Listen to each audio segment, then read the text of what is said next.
Bismillahirrahmanirrahim. Assalamualaikum warahmatullahi wabarakatuh. Alhamdulillahilladzi faddala bani Adam bil ilmi wal amal ala jami'il alam. Allahumma sholli wa sallim ala sayyidina Muhammadin sayyidil arabi wal ajam wa ala alihi wa sahbihi wa barik wasallam.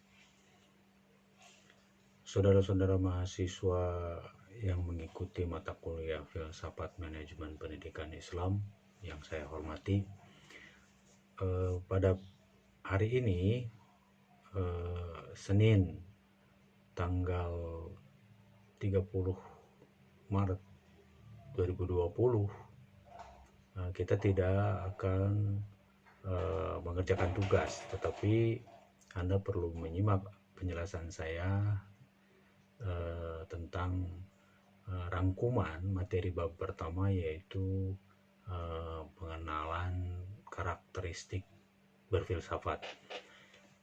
Di dalam buku tersebut disebutkan bahwa ada 3 sikap dasar untuk berfilsafat. Yang pertama adalah kritis, yang kedua reflektif, dan yang ketiga adalah radikal.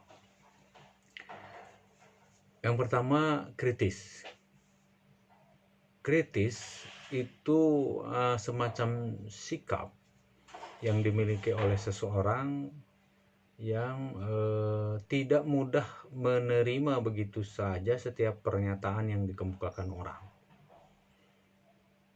Jadi ada semacam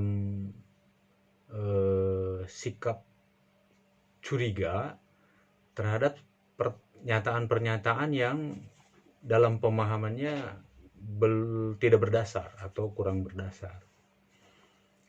Ada sikap untuk tidak mudah menerima setiap ungkapan, setiap pendapat yang diberikan oleh seseorang sebelum dia mengecek ulang apakah pernyataan itu logis, masuk akal, atau tidak masuk akal, atau apakah pernyataan itu ditunjang oleh fakta atau tidak ditunjang oleh fakta.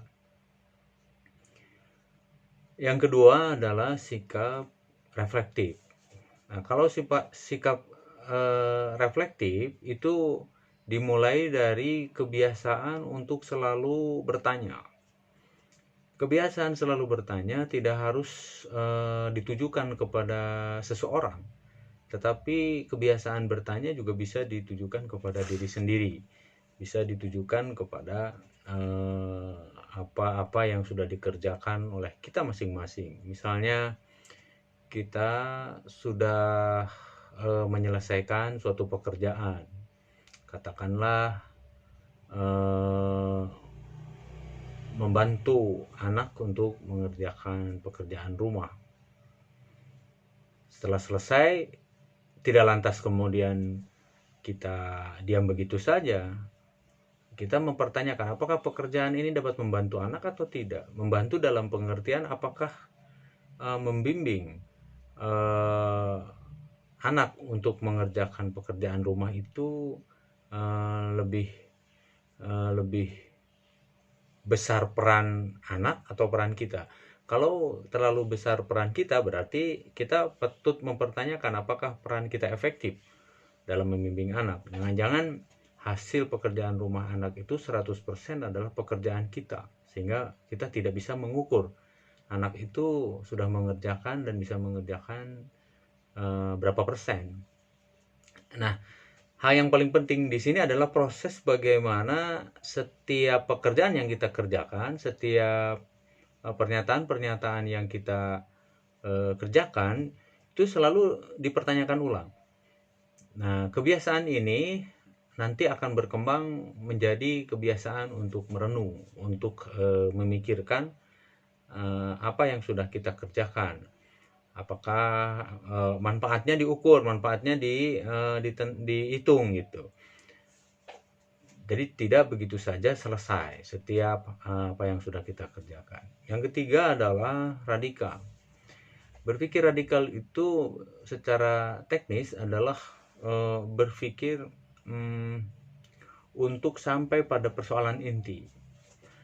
Nah, untuk sampai pada persoalan inti, kita bisa gunakan eh, apa reflektif dan kritis tadi, tetapi yang dilihat di dalam proses radikal ini sebetulnya lebih pada tujuan.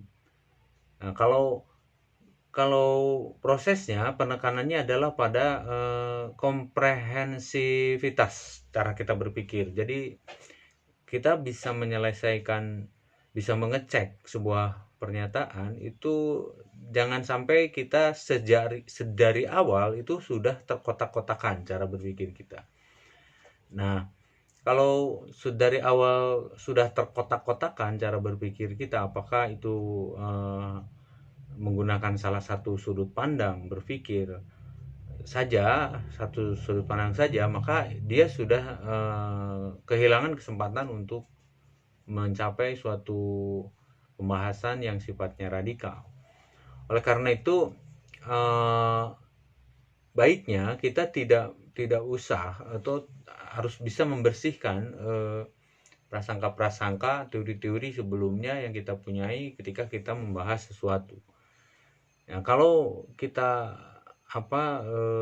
tidak berpikir dengan salah satu sudut pandang, tetapi dengan banyak sudut pandang, dengan banyak perspektif, maka jawaban kita akan mungkin sampai pada inti, sampai pada hal yang paling fundamental.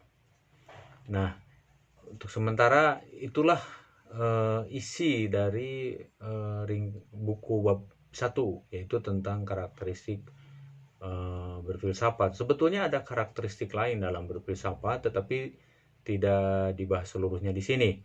Misalnya sistematis, analitis, kemudian konstruktif, destruktif. Nah, itu bentuk dari cara-cara berpikir filsafat, atau boleh dikatakan karakteristik dari berfilsafat, tetapi kita cukup membahas 3 dulu sebagai basic, sebagai dasar mahasiswa untuk masuk ke dunia filsafat. Terima kasih. Assalamualaikum warahmatullahi wabarakatuh.